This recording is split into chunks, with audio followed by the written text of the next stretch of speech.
Hello बच्चों, नमस्कार। कैसे हो सभी? गुड मॉर्निंग, सभी को गुड मॉर्निंग। चलिए देखेंगे daily current affair important question. Date रहेगी 14 अप्रैल 2025। ठीक है।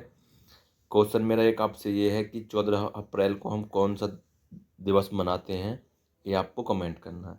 ठीक है। जितने भी बच्चे क्लास में नए जुड़ रहे हैं, सभी क्लास को लाइक करेंगे और चैनल को सब्सक्राइब करना ना भूलेंगे। जितने आपके दोस्त, फ्रेंड, कोई फैमिली घर में तैयारी कर रहा है, सभी तक क्लास शेयर करेंगे, क्योंकि 10 मिनट की क्लास और टॉप 10 क्वेश्चन हम इस क्लास में कवर करेंगे, जितने भी करंट के हैं। ठीक है। तो चलेंगे बिना देरी किए फर्स्ट क्वेश्चन पर। देखेंगे सभी फर्स्ट क्वेश्चन क्या है। चलिए,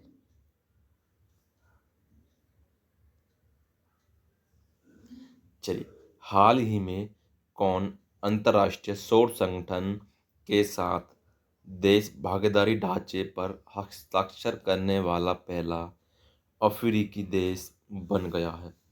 चलिए, बहुत बढ़िया, मोस्ट इम्पोर्टेंट क्वेश्चन रहेगा। चलिए, दक्षिण अफ्रीका, अर्जेंटीना, मॉरिशस या फिर दक्षिणी सूडान। चलिए, बहुत बढ़िया, बहुत बढ़िया।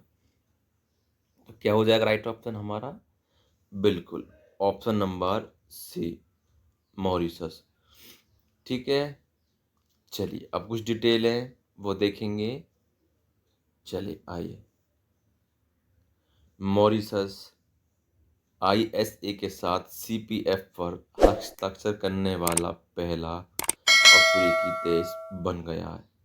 देखो, जो पहला देश बन जाता है, ये क्वेश्चन वहीं से मोस्ट इम्पोर्टेंट हो जाता है, क्योंकि जो पहला देश किसी का सदस्य बनना या किसी के साथ जुड़ रहा है, तो वो मोस्ट इम्पोर्टेंट होता है। ठीक है। चलिए, यह साझेदारी सौर ऊर्जा को बढ़ावा देने की दिशा में एक महत्वपूर्ण कदम है। ठीक है। मॉरिशस की राजधानी पोर्ट लुइस। मॉरिशस की मुद्रा मॉरिशियाई रुपया। ठीक है। देखो, प्रेसिडेंट मैंने इसमें लिखे नहीं, क्यों? क्योंकि प्रेसिडेंट चेंज होते रहते हैं। जब आप कोई हाल ही में क्लास आएगी हमारी, वर्तमान में कौन क्या। ठीक है। उसमें ज़्यादातर हम इस बात पर चर्चा करेंगे कि किस देश के वर्तमान में राष्ट्रपति या प्रधानमंत्री कौन है। ठीक है। 2 पार्ट उसके हम लाएंगे। ठीक है। चलिए, नेक्स्ट क्वेश्चन है वो देखेंगे। हाल ही में कौन सी पुस्तक अंतर्राष्ट्रीय बुकर पुरस्कार 2025 के लिए शॉर्टलिस्ट होने वाली पहली पुस्तक बन गई है? पहली पुस्तक, मैंने कहा था ना, जो भी पहले होता है मोस्ट इम्पोर्टेंट हो जाता है क्वेश्चन वहीं से। ठीक है। द कमबैक, हॉट लैम्प, जीवन चक्र, मदर मेरी कम्स टू मी। चलिए, तो कौन सा हो जाएगा हमारा ऑप्शन? बिल्कुल, heart lamp, option number B, heart lamp. चलिए, कुछ डिटेल है वो देखेंगे। हार्ट लैम्प को अंतर्राष्ट्रीय बुकर पुरस्कार 2025 के लिए पहली शॉर्ट लिस्ट की गई पुस्तक घोषित किया है। ठीक है। चलिए, आगे बढ़ते हैं। नेक्स्ट क्लास है, सॉरी, नेक्स्ट क्वेश्चन है वो देखेंगे।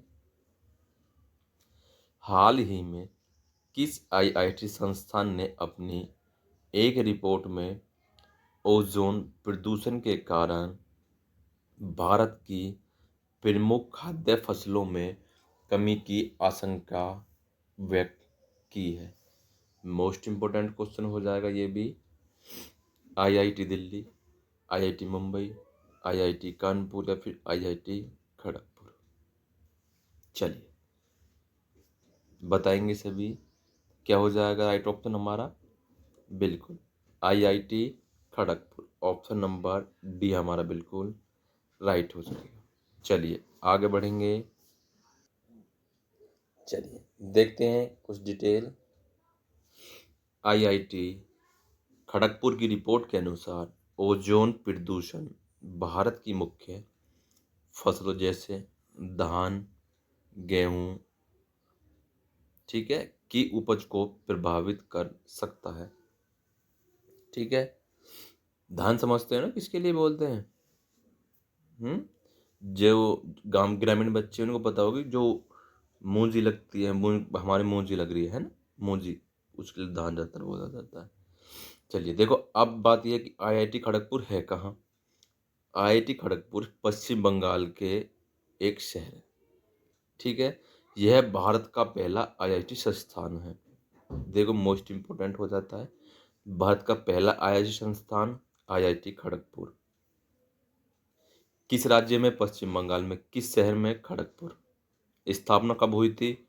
1951 में। याद रहेगा। चलिए आगे बढ़ते हैं। एक क्वेश्चन और बनता है, पश्चिम बंगाल की राजधानी? कोलकाता। ठीक है, कोलकाता।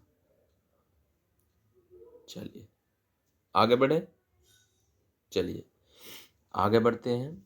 नेक्स्ट क्वेश्चन है, वैश्विक प्रौद्योगिकी शिखर सम्मेलन GTS 2025 का 9वां संस्करण कहाँ आयोजित किया गया? चलिए बहुत बढ़िया, बताएंगे सभी। इंदौर, लखनऊ, मुंबई या फिर नई दिल्ली? तो कहाँ हो जाएगा? बिल्कुल option number D, new Delhi, नई दिल्ली। ठीक है। चलिए आगे बढ़ते हैं, देखेंगे। चलिए GTS 2025 का आयोजन भारत की राजधानी नई दिल्ली में हुआ, जिसमें तकनीकी विकास और वैश्विक सहयोग पर चर्चा की गई। भारत की राजधानी नई दिल्ली। वर्तमान में दिल्ली की मुख्यमंत्री हाल ही में बनी है रेखा गुप्ता। ये मोस्ट इम्पोर्टेंट है, याद रखना है। ठीक है। और एक क्वेश्चन और आता है कि दिल्ली भारत की राजधानी कब बनी? कब? 1911 में। ठीक है। चलिए आगे बढ़ते हैं। हाल ही में भारत ने किस पड़ोसी देश की ट्रांसशिपमेंट सुविधा को समाप्त कर दिया? नेपाल, भूटान, बांग्लादेश या फिर म्यांमार?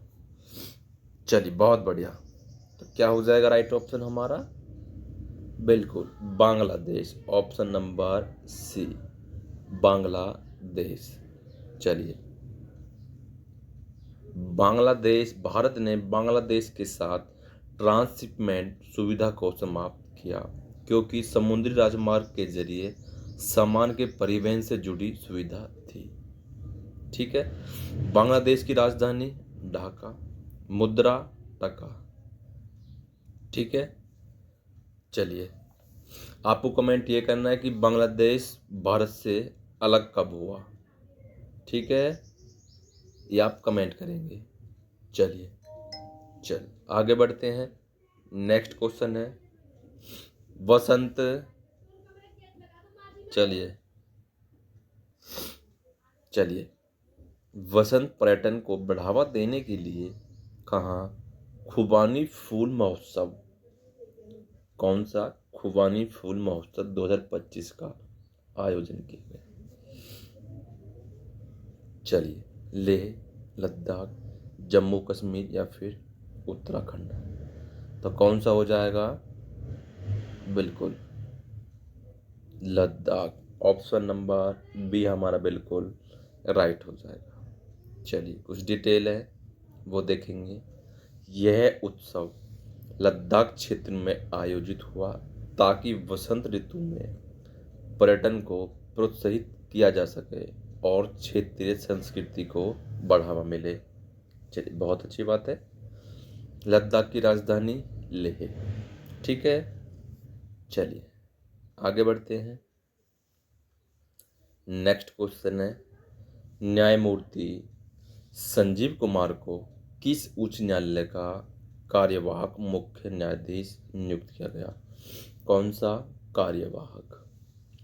दिल्ली उच्च न्यायालय, चंडीगढ़ उच्च न्यायालय, अमरावती उच्च न्यायालय, जम्मू और लद्दाख उच्च न्यायालय?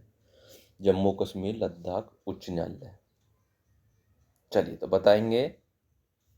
बिल्कुल ऑप्शन नंबर डी हमारा बिल्कुल राइट हो जाएगा, जम्मू कश्मीर और लद्दाख उच्च न्यायालय। ठीक है, चलिए नेक्स्ट क्वेश्चन है, देखेंगे। हाल ही में आईआईएम अहमदाबाद ने अपना पहला विदेशी कैंपस स्थापित करने के लिए किस देश के साथ समझौता किया? चलिए बहुत बढ़िया, यूएई, सऊदी अरब, कुवैत या फिर इराक। तो क्या हो जाएगा राइट ऑप्शन हमारा? बिल्कुल ऑप्शन नंबर ए, यूएई। ठीक है, चलिए आगे बढ़ते हैं। अच्छा, आई अहमदाबाद ने यूए के साथ समझौता किया, जहां वह अपना पहला अंतर्राष्ट्रीय कैंपस स्थापित करेगा। कौन सा पहला, ये आप याद रखना। चलिए आगे बढ़ते हैं, देखेंगे नेक्स्ट क्वेश्चन। चलिए, केरल किस राज्य के साथ संयुक्त रूप से संकटग्रस्त प्रजाति नीलगिरी तरह की गणना करेगा? चलिए बहुत बढ़िया, बहुत बढ़िया। तो क्या हो जाएगा राइट ऑप्शन हमारा? कर्नाटक, तमिलनाडु, आंध्र प्रदेश, तेलंगाना। बिल्कुल, जिन बच्चों ने भी तमिलनाडु लगाया है बिल्कुल राइट हो जाएगा, ऑप्शन नंबर बी, तमिलनाडु। चलिए आगे बढ़ेंगे। देखो, नीलगिरी तरह पर एक संकट प्रजाति है और इसकी गणना केरल और तमिलनाडु की सरकारें मिलकर करती हैं। ठीक है, तमिलनाडु की राजधानी चेन्नई, चेन्नई को का एक पुराना नाम था मद्रास, चेन्नई को पहले मद्रास के नाम से भी जाना जाता था। ठीक है, चलिए आगे बढ़ते हैं, नेक्स्ट क्वेश्चन है। अच्छा, चलो आज के लिए इतना ही। तो क्लास कैसी रही? सभी क्लास को लाइक करेंगे, शेयर करेंगे और चैनल को सब्सक्राइब करना ना भूलेंगे। धन्यवाद।